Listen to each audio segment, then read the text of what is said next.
I have a quick question. Yeah. For a deal like this, would you still go ahead and set up a meeting and kind of present this to them and say, hey, this is why I feel like this is what I would offer, and see if that kind of opens their eyes up and realize that they're never going to sell at that price point and maybe they should accept your offer or at least entertain it? Sure. So I'm gonna now that you kind of just get a kind of a background of how I think, I'm gonna show you the steps here, right? So anytime, by the way, I want you to realize I do mention in my prospecting calls and how I speak language wise as an investor to clients. However, obviously I'm a broker as well, and I shift gears a lot depending on how the deal looks, and I'll explain what I mean by that. What a lot of people do, obviously, as a real estate agent, this is kind of like what kind of kicked me in the butt when I was in the residential business doing 100 transactions a year, and I was like, hey, like maybe this commercial thing's what is this kind of world, right? I noticed that a lot of people, like in the residential space, have you ever seen, you see like brokers who just list a house at 50 cents on the dollar. I'm not saying this happens often, but I saw, like, you'd see this sometimes where like maybe it's not 50 cents, but it's 60 or 70 cents on the dollar. Like, oh, I could easily just buy that and I could renovate it and I can flip it and I can make 100,000 instead of an investor. So I saw too much of this in the commercial world, but it wasn't never listed on the market. I just would come across these deals and I would hear about these investors who are making $1 million in profit on a deal. And I'm like, why would I ever, if I came across something, ever not buy it? Right? If I knew that I could make $1 million instead of brokering it and making 50 grand. So I started going down this rabbit hole of understanding how an investor looks at a deal and how to know when I find, because in residential, obviously you've been doing it for very long, like, oh, if this property was listed at 500 grand when it's worth $1 million, instead of brokering it for 25K, I might as well buy it. Right? So I just wanted to learn and understand where that fundamental came from. I'm going to walk you through this process. So you generate this lead, right? This lead, let's say you spoke to John Smith, the owner. They give you this information. They say, hey, I want to, by the way, this property was listed originally at 3.9 million. So $800,000 more than what it was listed at today. You get all this information. John says, I want to sell my property. What do you think it's worth? It's 100% occupied. Here's my rent roll. I generate this much income. This is what the leases look like. I'm responsible for this expense. The tenants are not responsible for any expenses, right? I pay all of it. But I want around, let's just say I want in the 3 million range, right? I'll take, I ideally would list it for as much money as possible. This broker listed it for 3.9 million. What do you think I can get for it? Of course, I would highly recommend, if you would like to try to take a listing, you could list this property, you could plug in all these numbers just like we talked about, right? Just like we showed. And you could say, hey, based on my evaluation in CoStar reports, right? Other reports you can bring, leasing, everything. I think my value is X. 100% you can go there, right? Just like a listing appointment, right? Like you'd go there, hey, I think this is where I came up with your CMA. In commercial though, I also like to give you a twist. So instead of just treating it specifically like a real estate agent, what I found is to think just like like an investor up front. What would an investor do if you got a deal of any price? What do you think the first thing they would do? They would run those numbers. Well, they would. Okay, so they ran the numbers. Let's say we did that 100%. But what's the difference between an investor once you've run your numbers and a broker? Because a broker is going to try to set an appointment and try to pitch a listing. An investor is going to do what though? Come up with a cash offer. Or an offer, 100%. They're going to make an offer, which is the complete different, right? Like major difference. Now, obviously, most brokers are not going to be in a position to make, to make an offer.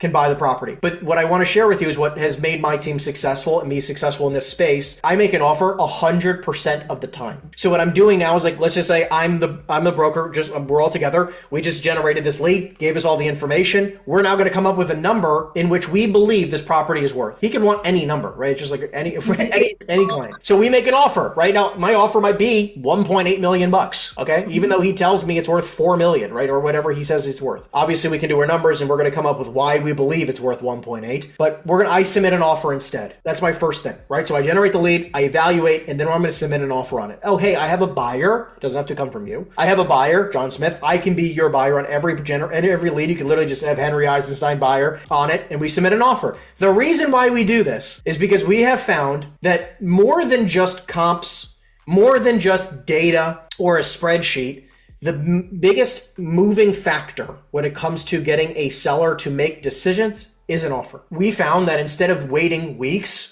or until after we pitch a listing and we get declined or accepted, and then we have to wait weeks to get photos done, and then all this time, energy, and effort taken, all of a sudden we have 3 or 4 weeks that pass to get photos done and all the details, all the docs, everything's uploaded, everything's good now based on your availability, his availability, whatever. All of a sudden a month has nearly passed and he's never gotten an offer yet, and he got it listed for $4 million bucks. You're like, I don't know why this hasn't sold yet. And now all of a sudden it's listed for $4 million, and now another month goes by, another month goes by, another month goes by, and you still don't have any offers. You're like, oh, maybe if I just made an offer at 2 million day one, I would have realized this guy actually isn't that motivated. It's the level of, the decision making and being able to decipher who's actually realistic and who's not, right? Like, it's just like, again, a residential listing where they want $1 million for a house that's worth 500. Would you take that listing? No. I wouldn't either, right? Just because it's going to be wasting everybody's time and the only person who's going to look bad is us. This is the shift. And it's understanding. And the reason why I push so hard on this is because it's like, imagine every residential agent in an entire marketplace across the country is overlisting properties at abnormal prices. It hurts the market overall. And that's why I try to explain this type of stuff. So it's like, now it's like, hey, whether it's a development, it could be a car wash, a self-storage facility, it can be industrial buildings, retail, hotels. It does not matter what it is. If we understand what it's worth and we make an offer at X price based on that figure from a legitimate buyer who can close, myself or any other investor maybe that you're working with, right? And you submit that offer day one and you can get immediate feedback within a short period of time, you can get these fast gauges, these fast feedback loops, which will give you like, oh, okay, I can list this property. Like, imagine the seller comes back and goes, I'm never taking $1 less than $4 million. I'm probably not. Waste your energy. Go find another broker. At the end of the day, it's understanding that entire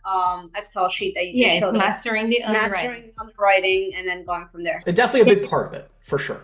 And obviously, over time, the goal here is that in the first conversation, just like, obviously, let's just say there's a neighborhood that like the back of your hand, whether it's your own neighborhood or another, and you're talking to them over the phone, maybe it's a referral or anything else, and they go, hey, I want $1 million, and you're like, I know this neighborhood is a $700,000 neighborhood, it's all of a sudden going to be like that, even at, you won't have to plug in all the numbers, because you'll just kind of like, oh, they want 400 a foot. It's like, oh, my net operating income is 100 grand and I want 3 million. You're like, okay, well, that's like a 2.5 cap, right? Like, you're just gonna, the lingo will start making sense. Exactly. So that's one of the biggest things I try to instill here. I'm not there yet. Yeah.